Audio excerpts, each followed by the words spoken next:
ભક્ત ગોરા કુંભાર. ગોરા અને તુલસીને પાછા ઘરમાં લઈ આવ. પણ આ કઈ રીતે શક્ય બને બાપા? ઘણીવાર ઈચ્છા પૂરી કરવા માટે અશક્યને પણ શક્ય કરવું પડે મીઠી. પણ કઈ રીતે?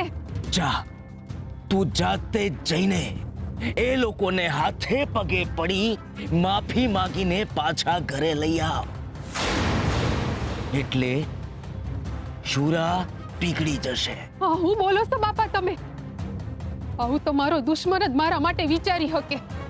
શ્રી હરિ નમો નારાયણાય. મીઠી, હું તારો શુભચિંતક છું. પણ આ તમે જે કહી રહ્યા છો ને બાપા, એનાથી ખાલી મારું અશુભ જ થાહે. ઈ લોકોના લીધે જ ઈ મારાથી દૂર ગયા છે, અને હવે એ લોકોને પાછા બોલાવી લો.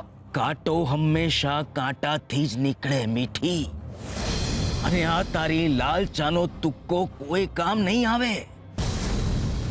ગોરા અને તુલસીને પાછા ઘરમાં લાવવાથી શુરા અને ગામ લોકોની નજરમાં તારું સ્થાન ઊંચું થઈ જશે મીઠી.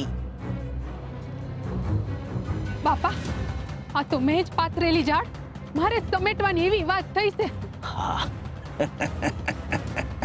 પક્ષીઓને પકડતા પહેલા એને ચણ નાખવું પડે. શુરા અને ગોરા બંનેને હું નાનપણથી ઓળખું છું. એકબીજાના જીવ છે લોકો. ગોરા અને તુલસી જેવા પાછા ઘરમાં આવશે એટલે શુરા પણ તારી નજીક આવશે. અને આમ પણ ગોવિંદના ગયા પછી તુલસી બહુ બિચારા બહુ એકલા પડી ગયા છે.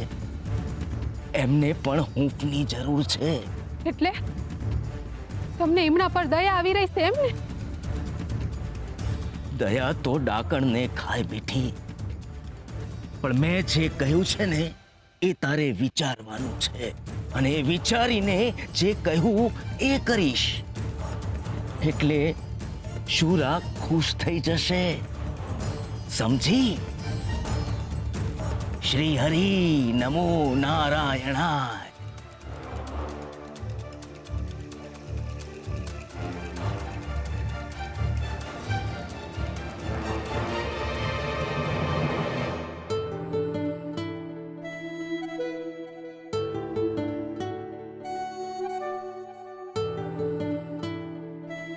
ભગત, લો આ કલમ. તમારા ભાઈબંધે કહ્યું છે કે આ જ તમારી દીવા દાંડી છે, અને એ જ તમને એમના સુધી પહોંચવાનો રસ્તો બતાવશે. લો ભગત, તમારા હાથ અડાડીના કલમને પાવન કરો, એટલે હરિ પણ તમારું જીવન પાવન કરશે.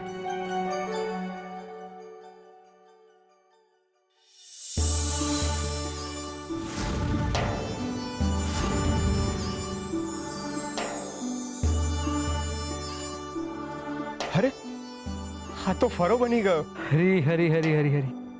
હવે સમજો ભગત, હરિ સુધી પહોંચવાનો માર્ગ આપણે નક્કી નથી કરી શકતા, તો હરિ પોતે જ નક્કી કરે છે. જો હરિએ તમને બહુ જ ઉત્તમ માર્ગ બતાવ્યો છે એમને પામવાનો. વિઠ્ઠલ વિઠ્ઠલ હરિ વિઠ્ઠલ. ભક્તિ હરિ પ્રેમ જોડ હો પંથી, ભક્તિ હરિ પ્રેમ જોડ.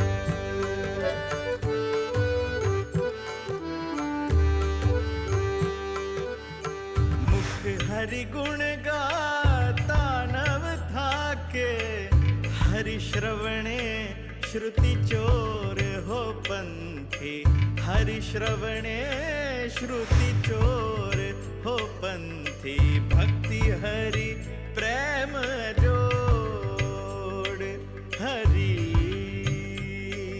હરિ હરિ. ભાઈબંધ, તમે મારી આવું કેમ કર્યું? મને ખબર છે કે તમે મને આડકતરી રીતે સંદેશો મોકલો છે, પણ આવું ન હાલે. આપણા સંબંધો એવાય નથી કે તમારે મને કંઈ કહેવું હોય ને તમે મારી સામે ન આવી શકો.